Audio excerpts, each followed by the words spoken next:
Enter the drink selection screen by selecting the home icon. Swipe across the drinks menu and select Add New. And select your preferred drink type. You can now adjust the parameters based on the drink style you selected. You can increase or decrease the brew time,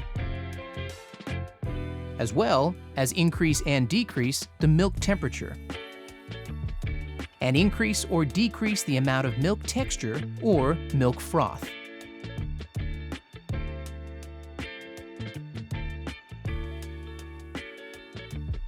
Select an icon you love and give your masterpiece a name. Now, save it.